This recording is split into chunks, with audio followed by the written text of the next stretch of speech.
Bonjour à toutes et tous. Merci d'être venus et bienvenue à ce deuxième cours sur les interactions plantes-pollinisateurs. Avant qu'on commence, je vous rappelle, le format n'est pas tellement prévu pour qu'on ait une séance de questions-réponses à la fin. Mais bien sûr, si vous avez des questions, n'hésitez pas à venir les poser à la fin, après mon cours et l'intervention du séminaire. On est là pour ça et on peut rester un petit peu après pour répondre à vos questions. Alors aujourd'hui, on va parler d'évolution conjointe ou coévolution entre les plantes à fleurs et leurs pollinisateurs. Et je commence par un petit rappel des grandes lignes de ce qu'on a discuté au premier cours, donc, où on a regardé la façon dont les plantes à fleurs se reproduisaient, avec comme conclusion principale que ces plantes sont tout à fait capables de se reproduire sans intervention des pollinisateurs, donc qui sont les vecteurs de transport du pollen, soit par reproduction végétative, soit par autofécondation, une reproduction d'un individu avec lui-même. Mais on a aussi vu que les espèces et les populations de plantes à fleurs qui arrêtent de faire des croisements entre individus au cours de leur histoire évolutive, donc soit en prenant exclusivement la reproduction végétative, soit en passant par l'autofécondation, eh bien, elles sont menacées sur le long terme parce qu'elles ne maintiennent pas la diversité génétique qui permette de continuer à s'adapter face au changement de l'environnement à très long terme. Et donc, il y a un rôle central des pollinisateurs dans la reproduction de ces plantes à fleurs. Ils interviennent dans 80 à 90%, chez 80 à 90% des espèces de plantes à fleurs pour la reproduction. Alors cette interaction de pollinisation, donc transport de pollen par des animaux, elle est très ancienne. Donc ici c'est un petit rappel de ce que j'ai déjà dit lors de la leçon inaugurale, mais pour les personnes qui peut-être ne l'ont pas vu, on a des traces dans les fossiles de possibles interactions de pollinisation dès le Carbonifère, donc il y a 300 millions d'années. Alors ce sont des traces relativement indirectes. Par exemple ici, on a des fossiles d'insectes avec des trompes assez longues et fines qui suggèrent une activité de récolte d'un liquide sucré en allant aspirer et qui est compatible avec l'existence de plantes du groupe des gymnospermes, donc qui ne sont pas des plantes à fleurs, mais qui sont le groupe qui actuellement contient les pins et les sapins, ce qu'on appelle les conifères.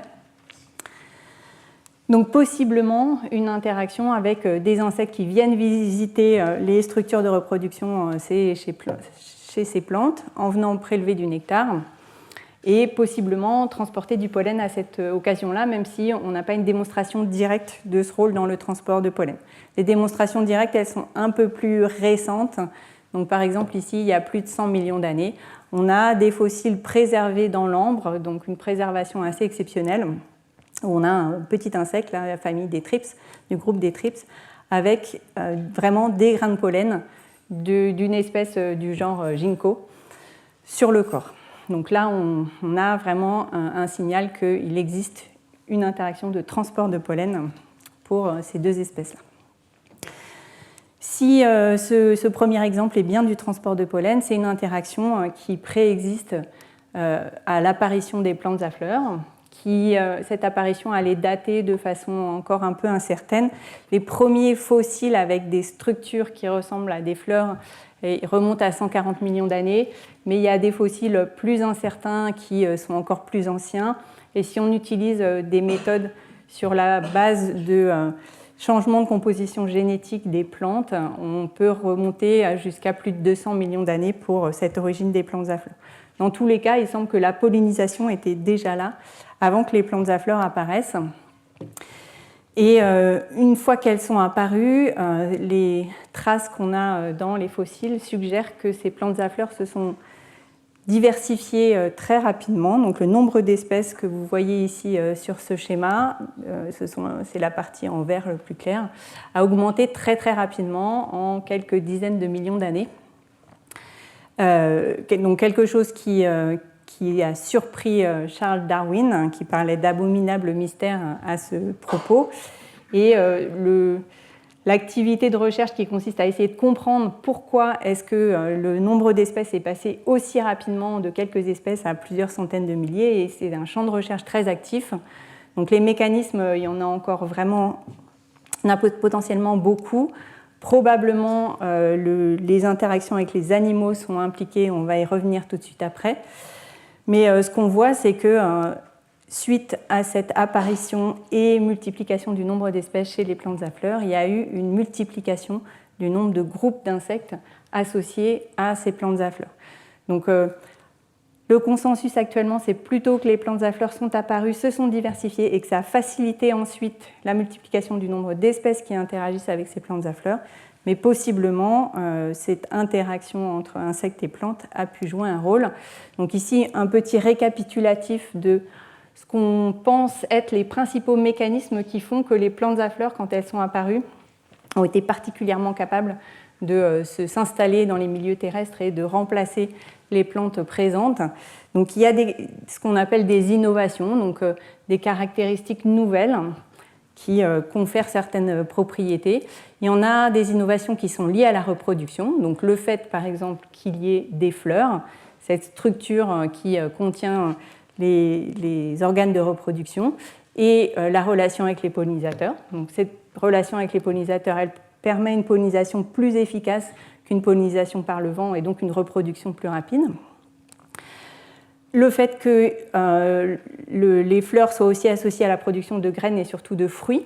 Donc ça confère une meilleure dispersion possible de ces graines et donc une plus grande facilité à les coloniser de nouveaux milieux. Et cette dispersion par les graines et les fruits, elle est beaucoup aidée par aussi des interactions avec des animaux.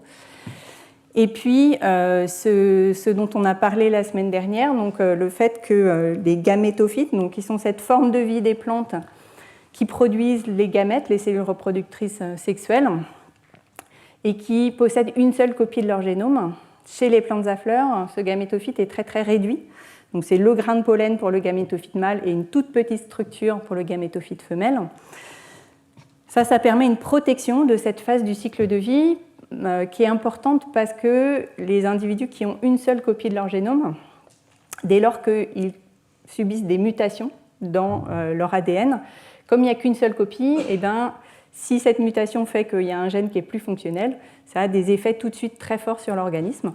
Alors qu'avec deux copies du génome, s'il y a une mutation sur une copie, vous avez toujours une copie qui est fonctionnelle et qui permet la réparation potentiellement.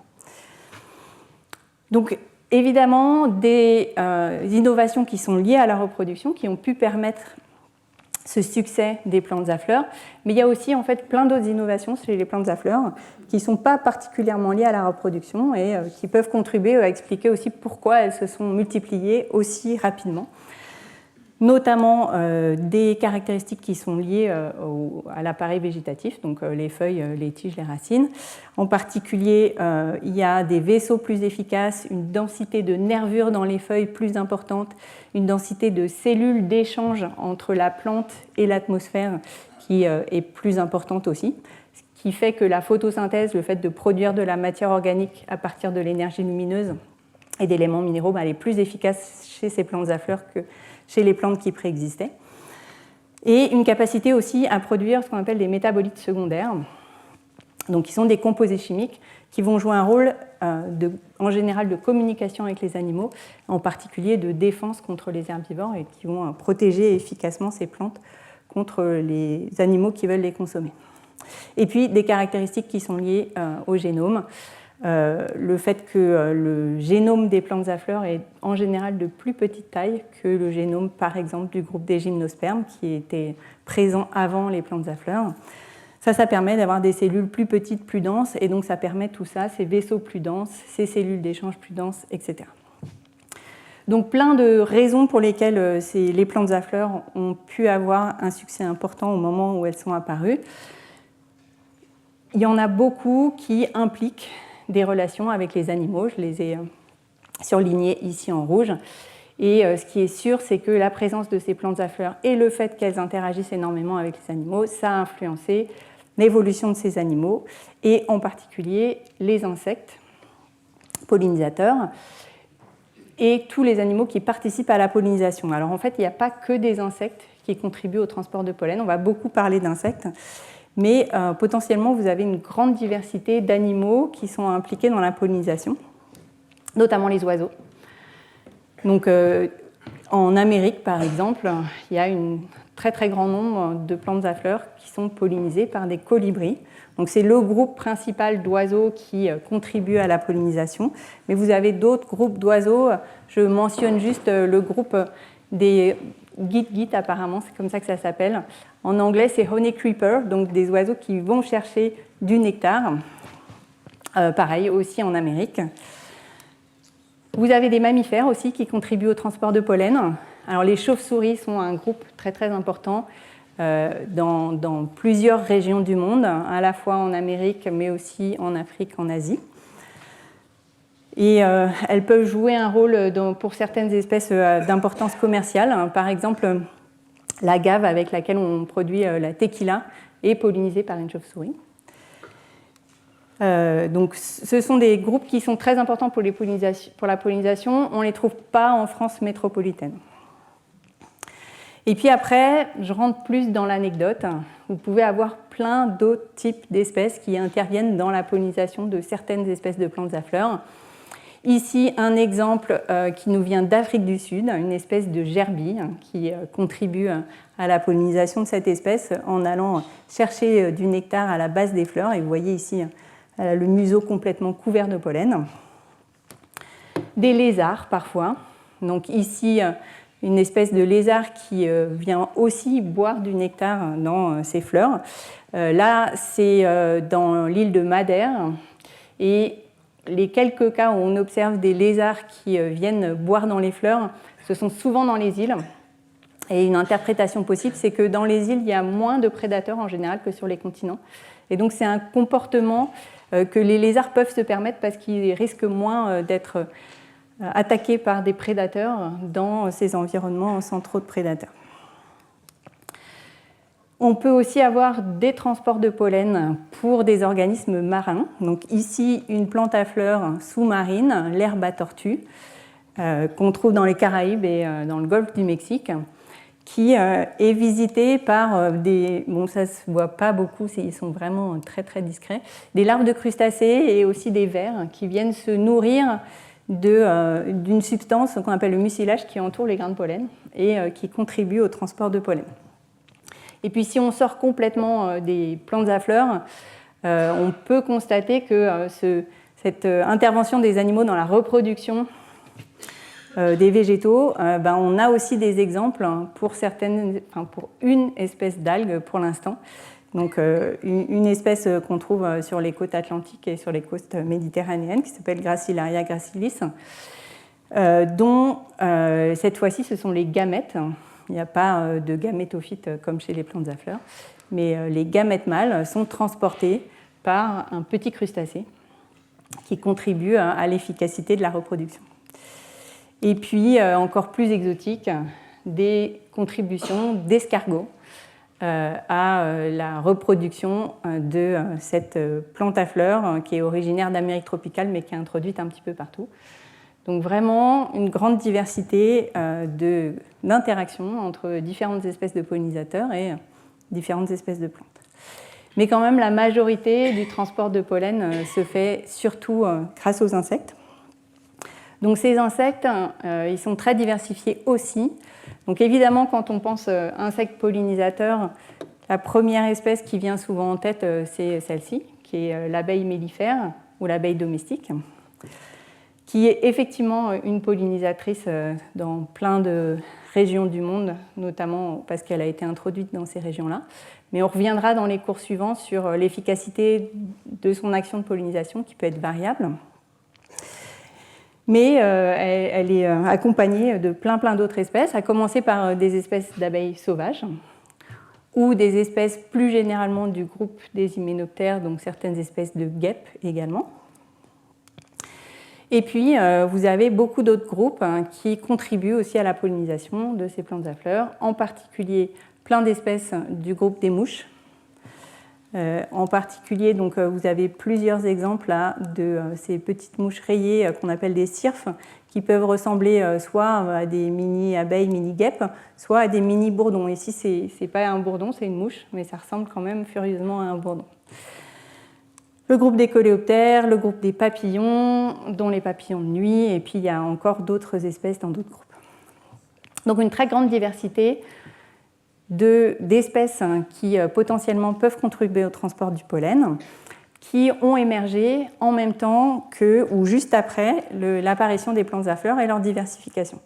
Et ça a conduit à une évolution conjointe entre les plantes à fleurs d'un côté et les pollinisateurs, sur la base d'un mécanisme qu'on appelle la sélection naturelle, dont j'ai déjà parlé dans ma leçon inaugurale, j'en ai reparlé le dernier cours et je vous en remets une couche aujourd'hui parce que c'est vraiment important comme mécanisme. Donc le principe général, c'est que dans les populations naturelles, vous avez de la variabilité pour certaines caractéristiques. Une partie de cette variabilité, elle est transmise de génération en génération des parents aux descendants.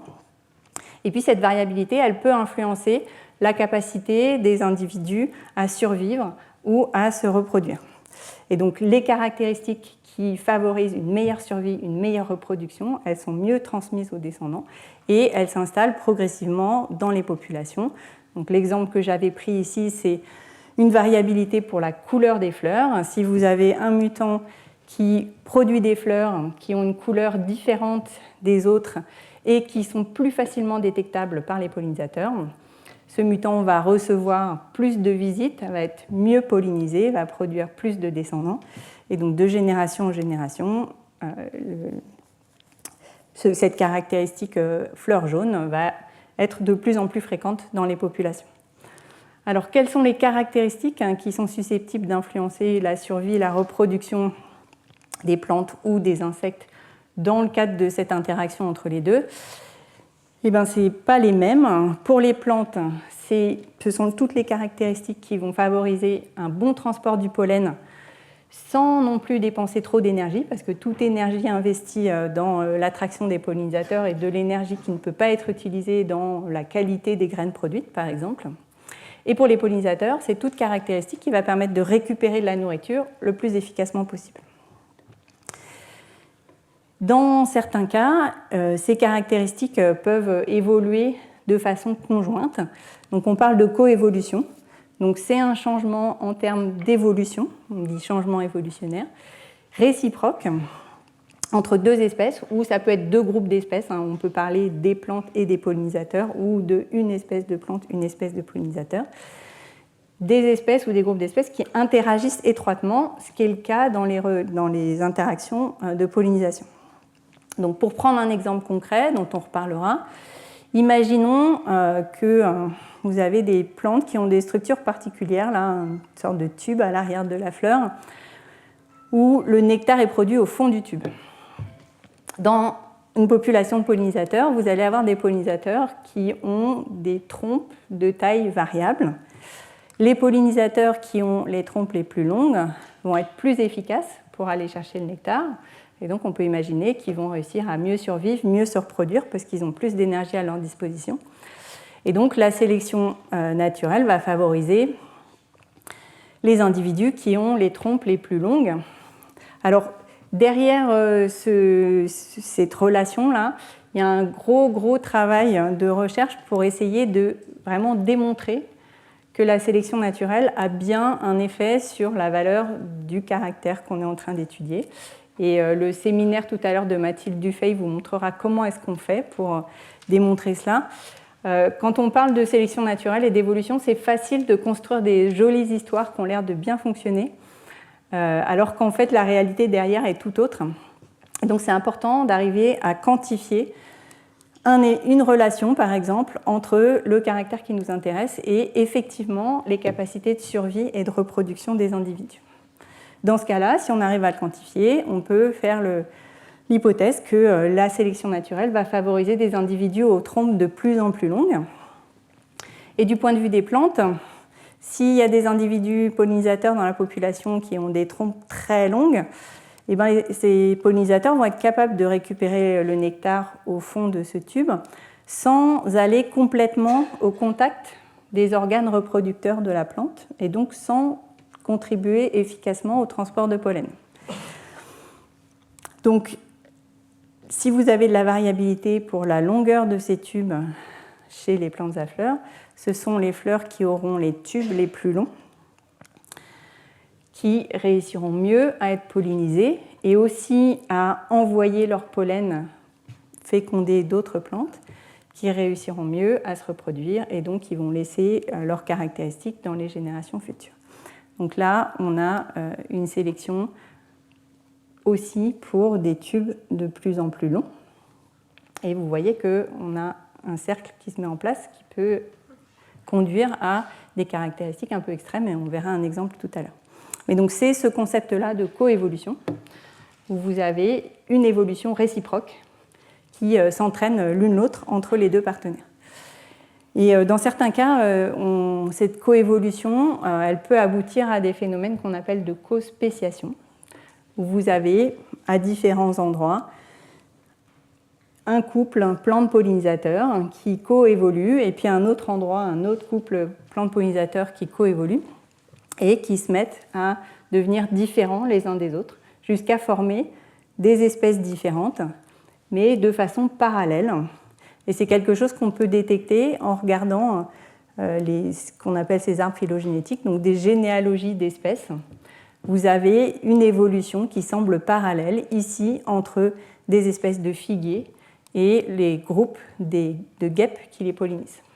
Alors chez les figuiers, quand on regarde dans le détail, en fait, la situation est beaucoup plus complexe. Il se passe plus de choses que juste de la cospéciation, mais vous avez en partie cette cospéciation et cette possibilité qui existe.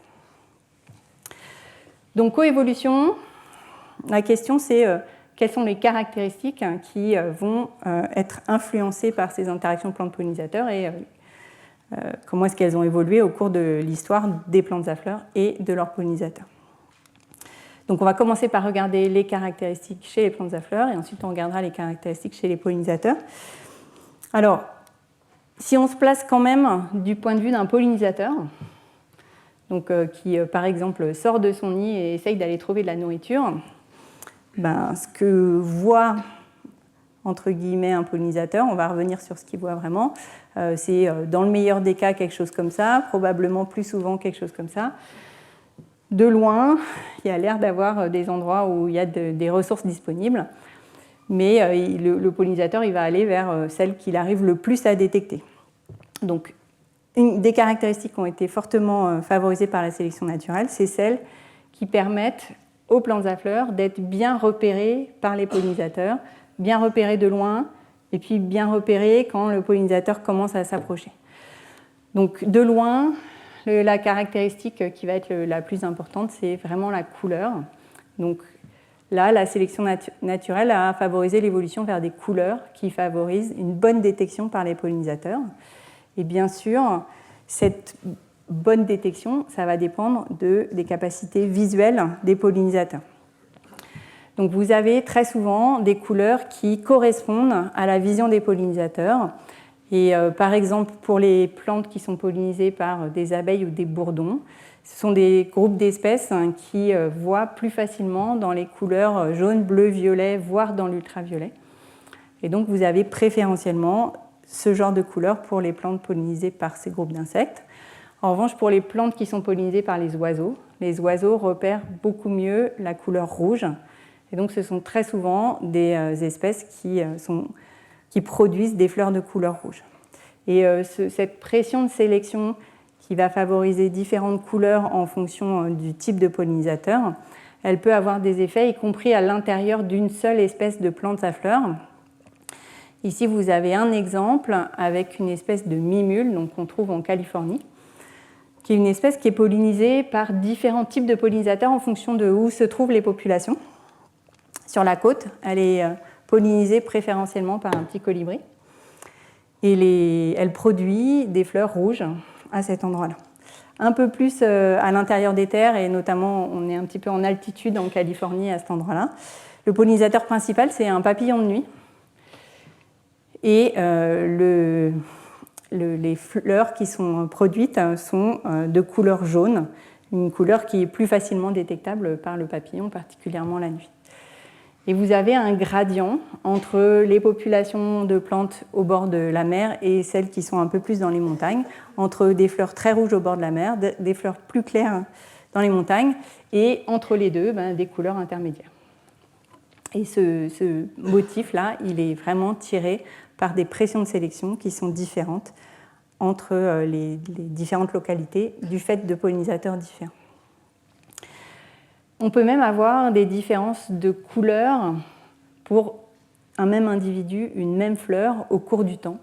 Donc, par exemple, chez des espèces de pulmonaires, les fleurs changent de couleur entre le moment où elles éclosent, où elles sont plutôt vers des couleurs assez rouges, et quand elles deviennent plus vieilles, elles passent vers des couleurs bleues. Et les chercheurs qui ont travaillé sur cette plante-là ont pu montrer que ce changement de couleur, c'est un signal qui est détecté par les pollinisateurs, qui leur permet de repérer les plantes les plus jeunes, celles qui ont plus de nectar, et du point de vue de la fleur, donc d'attirer les pollinisateurs plutôt vers les fleurs qui ont besoin d'être pollinisées, les fleurs plus anciennes ayant probablement déjà reçu des visites. Le fait de maintenir des fleurs encore ouvertes, bien qu'elles aient plus besoin de visite, ça permet aussi en même temps d'avoir beaucoup de fleurs ouvertes et d'attirer les pollinisateurs depuis des longues distances. Donc les pollinisateurs voient qu'il y a des plantes avec beaucoup de fleurs ouvertes, ils vont vers cette offre de nectar très importante, et quand ils arrivent à proximité de la fleur, ils choisissent les fleurs qui sont les plus jeunes et potentiellement les plus riches en nectar. Pour attirer à longue distance, ici on est plus dans l'anecdote, mais il y a quand même une étude qui démontre ça. Sur cette espèce de silène, on a pu montrer que les fleurs et les individus qui ont les plus grandes tiges sont celles aussi dont les fleurs se balancent le plus au vent et sont celles qui attirent le plus les pollinisateurs. Donc là, on est presque sur des plantes qui font coucou aux pollinisateurs, et celles qui font le mieux coucou attirent le plus les pollinisateurs. Bon, c'est probablement pas très répandu, mais vous avez une étude qui montre vraiment cet effet positif de la sélection naturelle sur le fait que les fleurs se balancent plus ou moins dans le vent. À distance intermédiaire, une autre caractéristique qui permet d'attirer les pollinisateurs, c'est l'émission d'odeurs. Qui sont utilisés pour les pollinisateurs à la fois soit comme un signal sur la quantité de ressources disponibles, soit comme une façon d'identifier une espèce de plante en particulier. Donc ici, vous avez plusieurs espèces de plantes avec des fleurs qui ont des couleurs semblables. Et donc un pollinisateur va être attiré d'abord de loin par la couleur, mais de près, va pouvoir reconnaître certaines odeurs spécifiques et choisir la plante avec laquelle il est le plus étroitement associé. Ces composés qui sont émis pour les odeurs, il y en a vraiment une très très grande diversité, plusieurs centaines, et certains sont très spécifiques de certaines espèces de plantes à fleurs. Ces odeurs émises par les plantes, elles sont très dépendantes du type de pollinisateur attiré, et en particulier, les plantes sentent bon, mais c'est très relatif ce que c'est que la bonne odeur.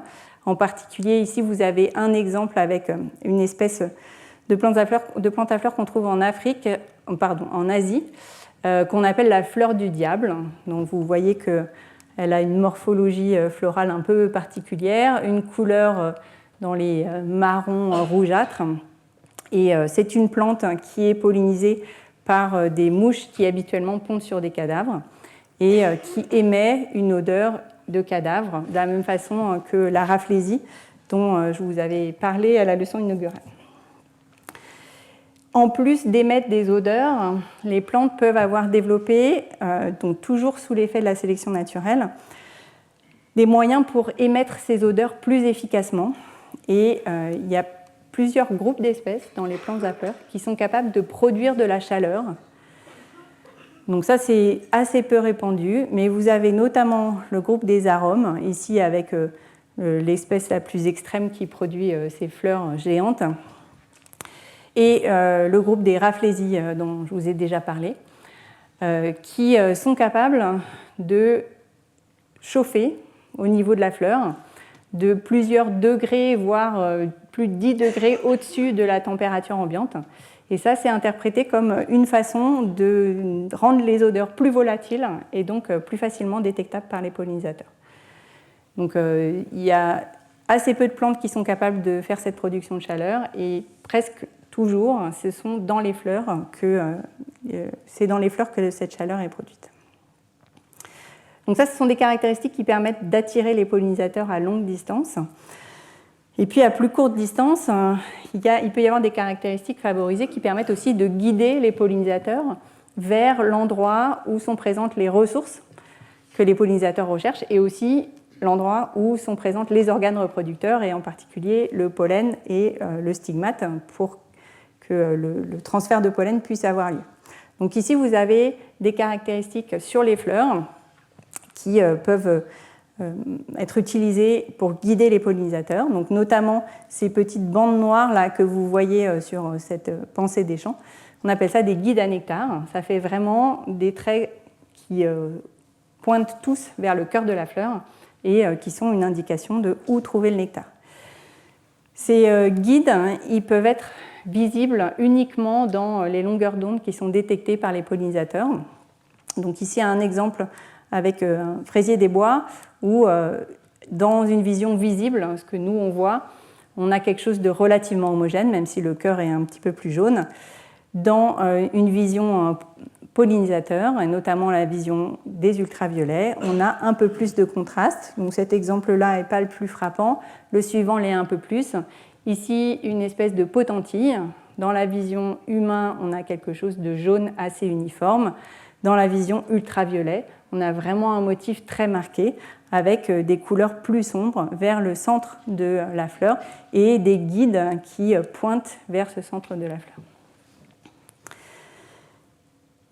Donc, se faire repérer par les pollinisateurs, leur indiquer où est présent le nectar et où sont présents les organes reproducteurs. Et puis après, toute autre caractéristique qui facilite l'accès aux pollinisateurs peut aussi être favorisée par la sélection naturelle. Donc, par exemple, ici, chez le muflier, on a pu montrer qu'il y avait un système de tapis antidérapant à l'entrée des fleurs. Il y a des cellules particulières juste sur la base de ce pétale-là, qu'on appelle des cellules coniques, qui ont vraiment des propriétés antidérapantes. Et on peut montrer que les pollinisateurs sont plus efficaces pour pénétrer à l'intérieur de la fleur quand il y a ces cellules coniques qui sont présentes, plutôt que des cellules aplaties. Il faut bien sûr que les ressources soient disponibles en fonction de la période d'activité des pollinisateurs. Donc là, il y a des caractéristiques sur à quel moment les fleurs sont ouvertes. Et par exemple, chez cette espèce de baobab, qui est pollinisée préférentiellement par des chauves-souris, les fleurs sont ouvertes la nuit, au moment de la période d'activité des chauves-souris. C'est quelque chose d'assez général sur toutes les espèces qui sont pollinisées la nuit. On a très souvent des couleurs assez claires pour être facilement repérables. Voilà.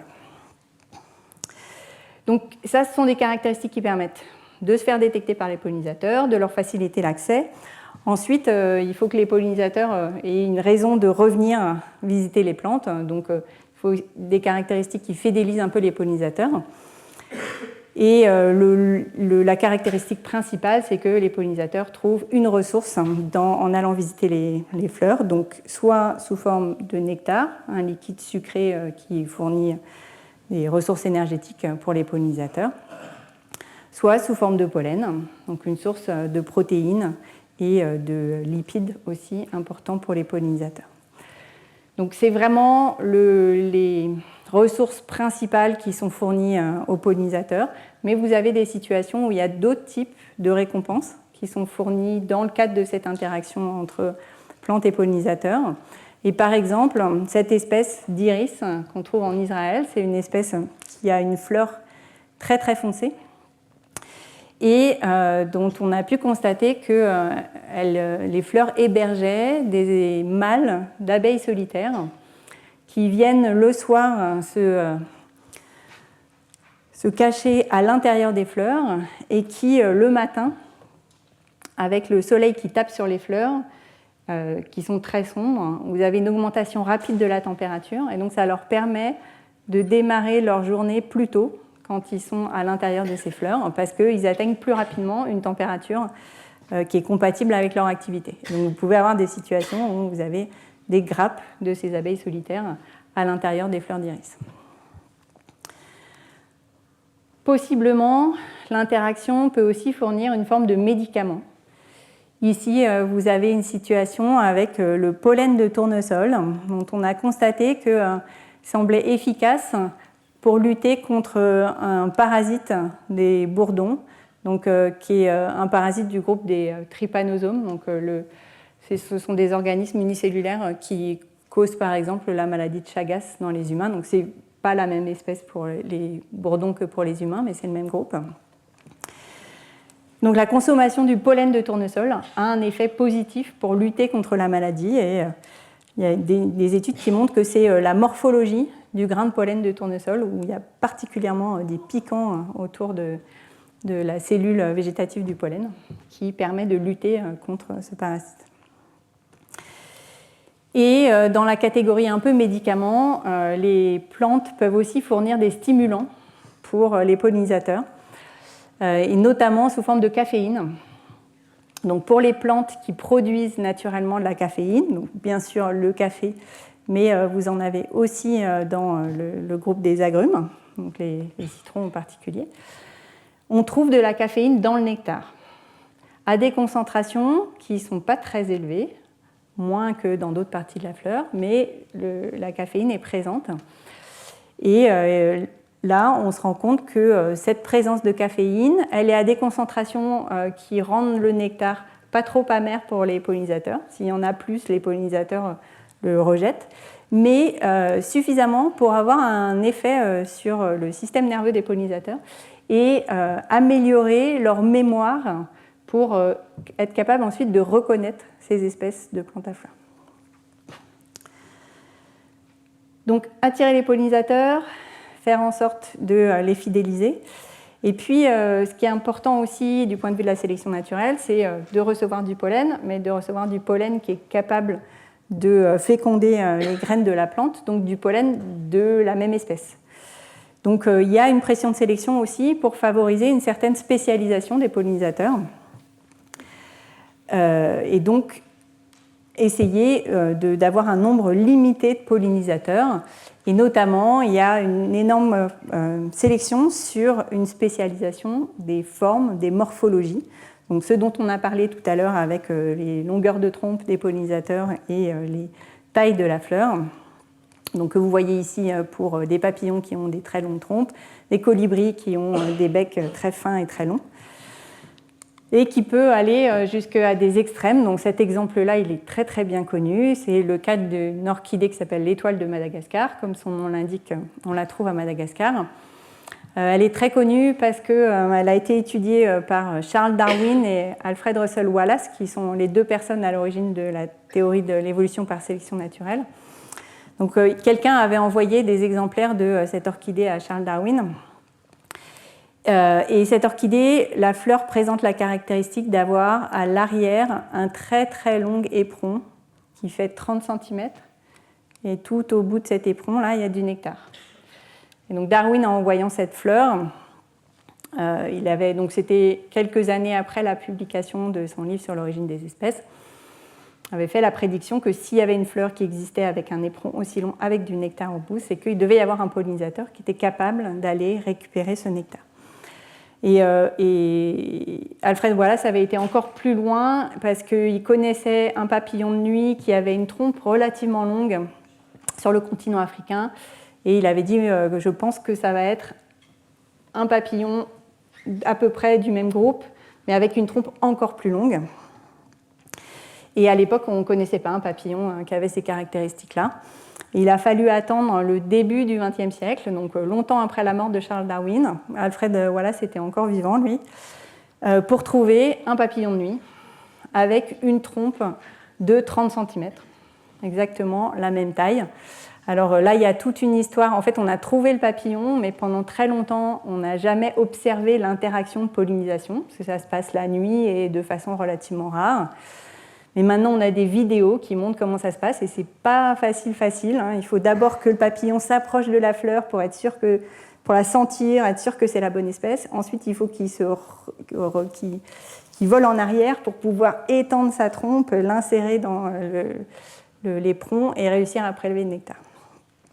Et ici, vous avez une citation d'Alfred Wallace qui dit qu'il est certain, enfin, on peut prédire de façon assez certaine qu'un tel papillon de nuit existe à Madagascar, et les naturalistes qui visitent cette île devraient le chercher avec autant de confiance que les astronomes qui ont cherché la planète Neptune. C'est une planète qui a été prédite avant d'avoir été vraiment observée. Et il dit, et ils auront autant de succès que les astronomes qui auront cherché la planète Neptune. Et donc, ça vous illustre que cette théorie de la sélection naturelle, elle est assez puissante, c'est-à-dire qu'elle peut prédire l'existence de certaines espèces qu'on ne connaît pas. Il faut se méfier quand même. On est dans un cas très, très particulier. Et le monde vivant reste quand même un système très, très complexe, avec de nombreuses rétroactions. Et dans le cas général, ce n'est pas toujours aussi simple que ça. Mais là, c'est un joli exemple. D'autres situations avec des spécialisations extrêmes. Donc ici, le troll d'Europe, une espèce qu'on trouve dans les montagnes en Europe, comme son nom l'indique, qui présente la caractéristique d'avoir des fleurs très très fermées, qui s'ouvrent quasiment jamais, et qui est pollinisée par une toute petite mouche qui est capable de s'insérer entre les pétales et de venir polliniser et aussi pondre des œufs. Et on a une situation de pollinisation dite nursery, où il y a un coût pour la plante qui est une consommation d'une partie des graines qu'elle va produire par les larves de son pollinisateur. On a ce même genre de relation avec des espèces de yucca qui sont pollinisées par un papillon de nuit, avec un comportement très très particulier. Donc là, une femelle de papillon va aller pondre des œufs à l'intérieur du carpel, là, de la structure femelle. Et une fois qu'elle a pondu, elle va aller récolter du pollen sur les étamines, en faire une petite boule et venir la poser sur le stigmate et pousser dessus pour être sûr que le pollen est bien inséré dans le stigmate et va bien fertiliser les ovules pour qu'il y ait des graines qui vous permettent de nourrir ces larves.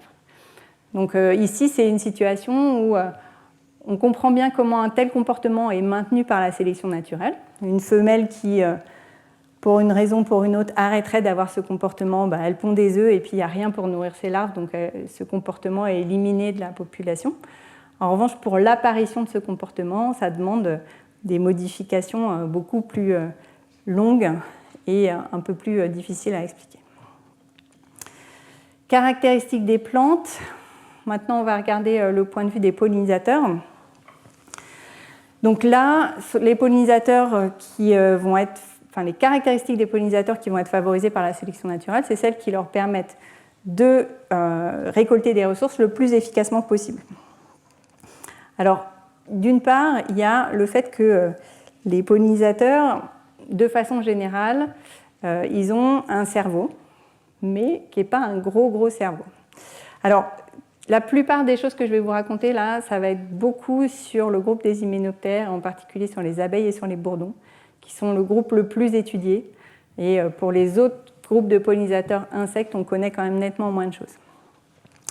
Ce petit cerveau, ça fait que notamment les bourdons, ils ont une mémoire à court terme, mais sur le plus long terme, ils oublient assez rapidement.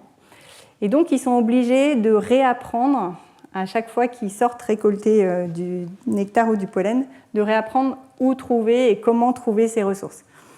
Donc, par exemple, un bourdon qui sort de sa colonie, il va, dans un premier temps, commencer par visiter cette fleur jaune. Il va réapprendre comment est-ce qu'on trouve le nectar ou du pollen dans cette fleur jaune, et ensuite, il va favoriser plutôt les fleurs jaunes. Il va rentrer dans sa colonie, et puis, le trajet suivant, par hasard, il va plutôt tomber sur cette fleur violette. Il va réapprendre comment on fait pour trouver des ressources sur la fleur violette et il va favoriser les fleurs violettes. Ce qui fait que ces bourdons, ils ont des capacités d'apprentissage assez incroyables. Et là, il y a des chercheurs qui sont amusés à essayer d'apprendre des manipulations particulières à des bourdons. Donc, par exemple, ici, ils proposent des fausses fleurs. Donc, c'est un disque bleu avec à l'intérieur un petit tube et il y a du liquide sucré dedans. Mais vous voyez là que ces fausses fleurs, elles sont sous une plaque en verre transparente et elles ne sont pas directement accessibles pour le bourdon. Il faut que le bourdon vienne attraper cette ficelle, tire dessus pour accéder à la ressource.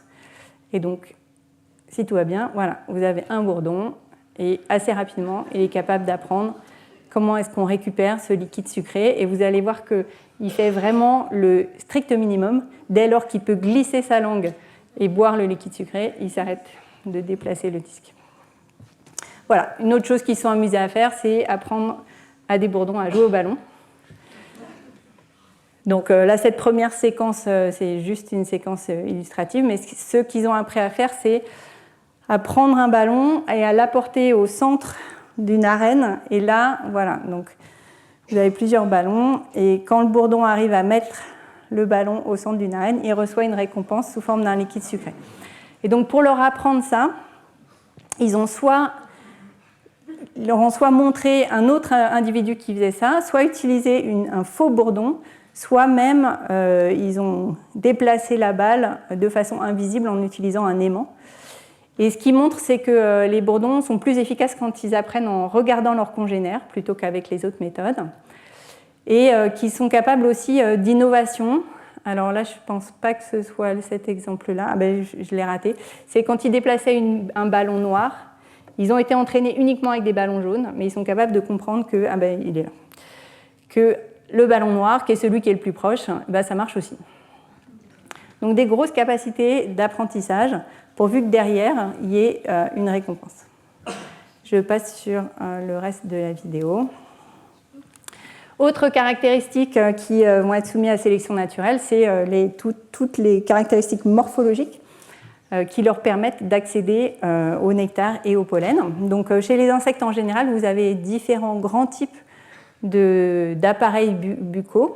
Le type original étant probablement ce qu'on appelle le type broyeur, donc qui permet de mâcher efficacement et qui est caractéristique des insectes herbivores et des insectes prédateurs. Mais vous avez d'autres types, notamment le type dit suceur, où vous avez une trompe qui permet d'absorber des liquides. Le type piqueur, qu'on ne va pas trop trouver chez les pollinisateurs, même s'il y a des espèces qui visitent les fleurs et qui peuvent avoir ce type d'appareil buccal, par exemple certaines punaises. Et puis un type combiné broyeur-lécheur avec une langue qui permet de lécher ou de plus ou moins aspirer le nectar. Et donc, à partir en premier lieu, en fonction des coévolutions entre les plantes et les pollinisateurs, vous avez eu des évolutions vers, en particulier, ces deux grands types-là, suceurs et broyeurs-lécheurs. Celui-là, on va le retrouver beaucoup chez les abeilles et chez certaines mouches, celui-ci beaucoup chez les papillons. Et vous avez une variabilité dans la taille de ces structures. Donc, on a vu pour la trompe, mais on l'a aussi pour les taille de langue. Ici, par exemple, vous avez une abeille à longue langue. Vous voyez la langue qui se déploie. Elle est quasiment la taille de son corps, là. Et puis, des abeilles à langue plus courte. Et vous avez aussi des spécialisations morphologiques qui permettent la récolte du pollen plutôt que du nectar, avec, par exemple, de nombreuses soies là, qu'on appelle des brosses abdominales chez un groupe d'abeilles mégachie qui leur permettent de stocker du pollen sous leur abdomen. Et puis, chez certaines abeilles ou bourdons, vous avez des structures sur les pattes qu'on appelle les corbeilles à pollen, donc, qui consistent en particulier en une zone un peu creuse sur la patte, des soies qui sont recourbées vers l'intérieur.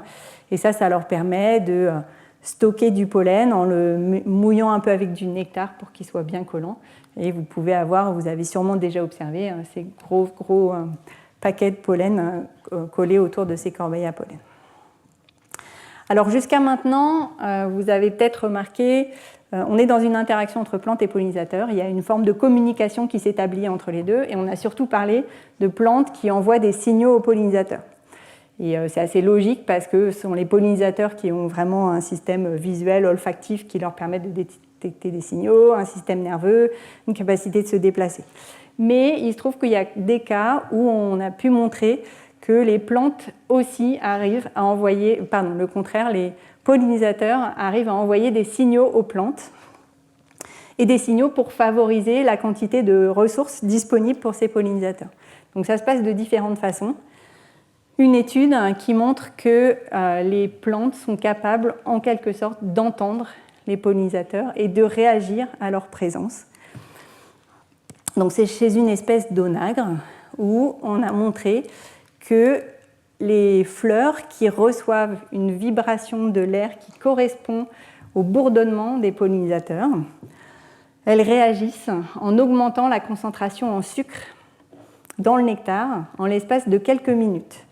Et ça fonctionne uniquement si on met la longueur d'onde des pollinisateurs comme signal. Si on leur envoie un autre bruit, ça n'a pas d'effet. Si on leur envoie un bruit de pollinisateur et qu'on les isole phoniquement, ça n'a pas d'effet. Donc c'est vraiment cette communication par l'intermédiaire des sons. Et voilà, et ça c'est l'autre longueur d'onde qui ne fonctionne pas.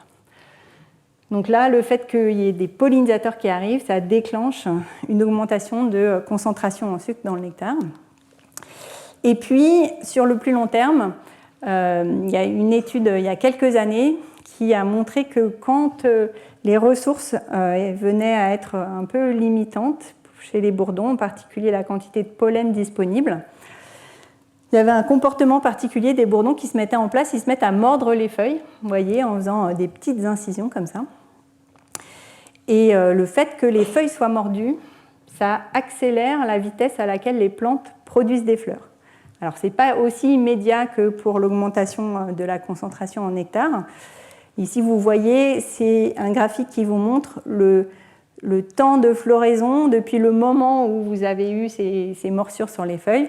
Donc là, on parle de, en moyenne, 35 jours, donc c'est un gros mois après. Mais en revanche, donc ça, c'est quand les feuilles sont mordues. Quand elles ne sont pas mordues, eh ben, c'est plutôt 65-70 jours. Donc ça divise par deux la vitesse de floraison. Et ce qui est assez remarquable, c'est que c'est uniquement les pollinisateurs qui arrivent à avoir cet effet. Si on essaye de faire les expérimentateurs, s'ils essayent de faire des petits trous dans les feuilles à la manière des pollinisateurs, ça n'a pas d'effet. Les pollinisateurs le font de la bonne façon et on ne comprend pas encore pourquoi, comment c'est de la bonne façon. En tout cas, ça fonctionne. Alors, jusque-là, je vous ai présenté des situations de coévolution avec des bénéfices réciproques pour les plantes, pour les pollinisateurs, et des relations assez fortes, assez étroites de spécialisation entre une espèce de plante, une espèce de pollinisateur. Donc typiquement l'étoile de Madagascar, c'est vraiment une interaction très très étroite. Il n'y a qu'un seul papillon qui peut visiter l'étoile de Madagascar et le papillon ne peut pas aller visiter une autre fleur, il a une trompe beaucoup trop longue. Mais en fait, si on raisonne du point de vue de la sélection naturelle, ce qu'elle favorise, c'est les caractéristiques chez les plantes qui permettent un bon transport de pollen sans trop dépenser d'énergie. Or, produire du nectar, ça dépense de l'énergie. Et chez les pollinisateurs, les caractéristiques qui permettent de prélever efficacement des ressources. Or, pour un pollinisateur, rentrer dans une fleur, ça prend un peu de temps. Donc, dans la plupart des cas, ces deux caractéristiques, elles sont compatibles, c'est-à-dire que ce qui permet de prélever efficacement les ressources, ça permet de bien transporter les pollens, et inversement, ce qui permet de bien transporter de pollen, ça donne des ressources aux pollinisateurs. Mais vous avez des situations où ça ne marche pas, et il y a un des deux partenaires qui ne bénéficie pas de l'interaction. Alors, il y a des situations intermédiaires, dont je vous ai déjà parlé avec ce système de pollinisation, où les pollinisateurs vont prélever une partie des graines, notamment pour nourrir leurs larves. Donc, c'est le cas des espèces de figuiers. Donc, il y a beaucoup d'espèces de figuiers différentes, plusieurs centaines si je ne me trompe pas.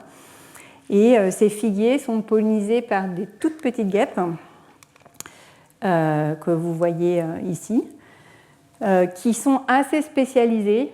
Il peut y avoir des exceptions, mais souvent vous avez une espèce de guêpe qui pollinise une espèce de figuier. Bon, en fait, les espèces de guêpes peuvent bouger quand même entre espèces de figuiers. Et cette pollinisation, c'est une interaction assez étroite. Je vous ai mis sur la diapositive précédente. Une figue, au départ, ce n'est pas un fruit, c'est une inflorescence. Donc un ensemble de fleurs qui sont enfermées à l'intérieur de la structure qu'on appelle la figue. Et le seul accès à cet intérieur, avec toutes les fleurs à l'intérieur, c'est un tout petit trou à l'extrémité, à l'opposé de l'endroit où la figue est insérée sur la plante, par lequel ces petites guêpes pollinisatrices, là, elles vont rentrer. C'est tellement petit que souvent la femelle qui rentre, elle perd ses ailes, une partie des pattes. Elle rentre idéalement avec du pollen sur elle, et en rentrant, donc, elle va polliniser les fleurs à l'intérieur et en même temps pondre ses œufs. Et les larves vont se développer en consommant les graines en formation suite à la pollinisation. Et vous avez, une fois que les larves sont arrivées à maturité, une métamorphose, une émergence d'abord des mâles. Ces mâles, ils n'ont pas d'ailes. Leur vie va se résumer à rester dans la figue, féconder les femelles qui émergent juste après et creuser un trou dans la paroi de la figue pour que les femelles puissent partir. Et au moment où les femelles émergent, les fleurs mâles vont émettre du pollen pour recouvrir les femelles de pollen, qui vont ensuite aller dans une autre figue, fertiliser la figue, pondre leurs œufs, et ainsi de suite. Et cette relation étroite là fait que vous avez des cycles de vie de longueurs différentes chez les différentes guêpes, et le moment d'émission du pollen chez le figuier est calé avec la vitesse de développement de ces guêpes. Et donc ça, c'est une situation intermédiaire où il y a quand même un bénéfice puisque la plante se fait féconder et réussit à produire des graines. Mais vous avez des situations avec des vrais tricheurs. Par exemple, chez les plantes, vous avez des espèces qui ne produisent pas du tout de nectar, mais qui essaient quand même d'attirer les pollinisateurs. Donc ici, c'est chez cette espèce qui s'appelle l'orchis sureau. Vous avez deux types de couleurs dans les populations. Donc là, c'est la même espèce avec des fleurs roses ou des fleurs jaunes. Et elle trompe les pollinisateurs en jouant sur leur capacité d'apprentissage. Les pollinisateurs vont vite apprendre qu'il n'y a pas de nectar, par exemple, dans les fleurs violettes. Et donc, ils vont arrêter de les visiter. S'il n'y a pas beaucoup de fleurs jaunes dans la population, en revanche, ils vont avoir du mal à apprendre qu'il n'y a pas de nectar dans les fleurs jaunes. Donc, ils vont plutôt visiter les fleurs jaunes, ce qui va favoriser la reproduction des fleurs jaunes, qui vont devenir de plus en plus fréquentes. Et au bout d'un moment, les pollinisateurs vont apprendre que dans les fleurs jaunes, il n'y a pas de nectar. Donc, ils arrêtent de les visiter. Et comme il n'y a plus beaucoup de fleurs violettes, eh bien, ils se remettent à visiter les fleurs violettes, ce qui fait que les fleurs violettes réaugmentent en fréquence dans les populations, et ainsi de suite. Ça maintient les deux couleurs dans la population, aux dépens des pollinisateurs. Et puis, vous avez cet autre exemple qui est assez connu, du groupe des zoophrys, donc un genre d'orchidées, qui produit des fleurs qui ressemblent à des femelles d'insectes, à la fois morphologiquement, et puis aussi en termes d'odeur émise, et qui vont être pollinisées par des mâles, ici d'abeilles, qui vont souvent des jeunes mâles qui viennent juste d'émerger, donc qui ne savent pas encore très bien reconnaître une femelle, et qui vont essayer d'aller s'accoupler avec ces fleurs. Et vous voyez ici que ce mâle-là a récupéré ce qu'on appelle les pollinies, donc les structures qui contiennent le pollen de cette orchidée. Voilà, et on a des situations aussi où les plantes peuvent forcer la main aux pollinisateurs. Ici, chez une espèce d'aristoloche, vous avez une structure de la fleur qui attire les pollinisateurs avec une odeur, encore une fois, une odeur de cadavre. Là, on a une attraction sur des mouches qui pondent sur des cadavres de punaises. Et les odeurs de la fleur, c'est vraiment les odeurs émises par le cadavre de punaise sur lesquelles les mouches vont pondre. les mouches vont rentrer dans la fleur. Et vous voyez que vous avez des petits poils ici qui sont orientés vers le bas. Elles vont réussir à passer dans ce sens-là. Mais en revanche, si elles veulent ressortir, l'orientation des poils fait que le passage est bloqué. Et donc, elles restent 1 ou 2 jours dans l'inflorescence jusqu'à ce que la plante émette du pollen. Et là, les poils vont se dessécher, ouvrir le passage et le laisser repartir vers une autre fleur. Et puis, les pollinisateurs, ils trichent aussi, dans certains cas. Et notamment, vous avez beaucoup de bourdons donc, qui ont des langues assez courtes, qui ne sont pas capables d'aller chercher du nectar dans des fleurs qui ont des très longs éperons, comme ici une fleur d'aconite. Et bien, ils vont passer par l'extérieur. Ils vont percer un trou et ils vont absorber le nectar par l'extérieur. Ce faisant, ils prélèvent les ressources, mais ils ne contribuent pas du tout à la pollinisation puisqu'ils ne sont pas passés par l'endroit où il y a les organes reproducteurs. Voilà. Et donc, pour conclure, ces relations à bénéfice réciproque, elles existent dans beaucoup de cas. Elles ne sont pas toujours la règle. Cette fidélité et cette spécialisation extrême, c'est pareil, ce n'est pas la règle. En fait, on a assez longtemps pensé qu'il y avait des relations très étroites entre une espèce de plante et une espèce de pollinisateur. Dans la réalité, en fait, il y a beaucoup d'échanges. Les plantes sont souvent pollinisées par plusieurs pollinisateurs. Les pollinisateurs visitent souvent plusieurs espèces de plantes. Et donc, on se retrouve plutôt dans des situations où on a ce qu'on appelle des réseaux d'interaction, potentiellement très complexes. Et dans le cours de la semaine prochaine, on essaiera de se poser la question de quelles sont les conséquences de cette diversité et de ces structures qui relient les plantes et les pollinisateurs sur l'efficacité de la pollinisation et sur la façon dont les deux groupes coévoluent l'un avec l'autre. Et je m'arrête ici, je vous remercie pour votre attention.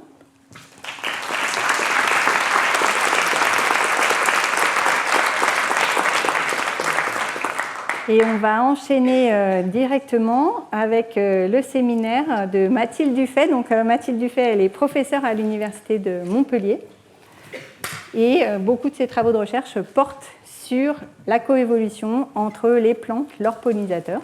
Et donc, on a le grand bonheur qu'elle soit venue de Montpellier pour nous présenter ses travaux.